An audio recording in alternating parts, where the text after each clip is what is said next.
হেল্পলাইনে আজকের ভিডিওটা থাকছে ফেসবুক মেসেঞ্জারের একটি সেটিং সম্পর্কে। আজকের সেটিংটি হলো স্ক্যাম ডিটেকশন ফিচারটি কিভাবে আমরা চালু করতে পারি। এই অপশন বা ফিচারটি চালু করলে কি উপকার হতে পারে আমাদের। সন্দেহজনক মেসেজ পেলে মেসেঞ্জার আগে থেকেই সতর্ক করবে আমাদের। এছাড়াও লিঙ্ক স্ক্যাম, টাকা চাওয়া, ভুয়া অ্যাকাউন্ট শনাক্ত করতে সাহায্য করবে। চ্যাটে অটোমেটিক সতর্কবার্তা দেখাবে, যেমন this person may be attempt a scam অথবা be careful with this message.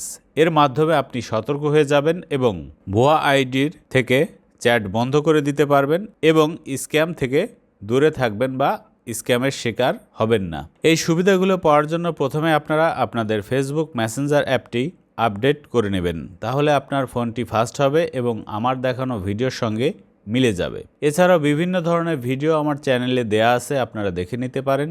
আর অজানা কিছু জানার জন্য অবশ্যই কমেন্ট বক্সে লিখবেন।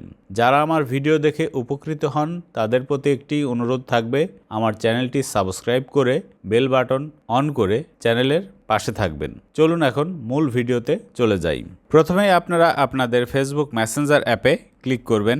এরপর এরকম ইন্টারফেস পাবেন। এখান থেকে ডান পাশে নিচের দিকে খেয়াল করুন 3 লাইন মেনু, এখানে ক্লিক করবেন।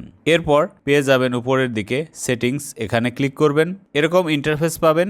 এখান থেকে স্ক্রল করে নিচের দিকে চলে আসবেন, দেখতে পারবেন প্রাইভেসি অ্যান্ড সেফটি, এখানে ক্লিক করবেন। এরপর দেখতে পারবেন স্ক্যাম ডিটেকশন, এই অপশনে ক্লিক করবেন। এখানে উপরের দিকে দেখছেন একটি বাটন আছে এবং সেটা ডিফল্টে অফ করা থাকে। আপনারা জাস্ট এটা ক্লিক করে অন করে দেবেন, যেমনটি আপনি দেখতে পারলেন। ভিডিওটি ভালো লাগলে অবশ্যই লাইক কমেন্ট দেবেন, শেয়ার করবেন বন্ধুদের মাঝে। আর যারা এখনও আমার চ্যানেলটি সাবস্ক্রাইব করেননি, অনুরোধ রইল সাবস্ক্রাইব করবেন। ভালো থাকবেন, আল্লাহ হাফেজ।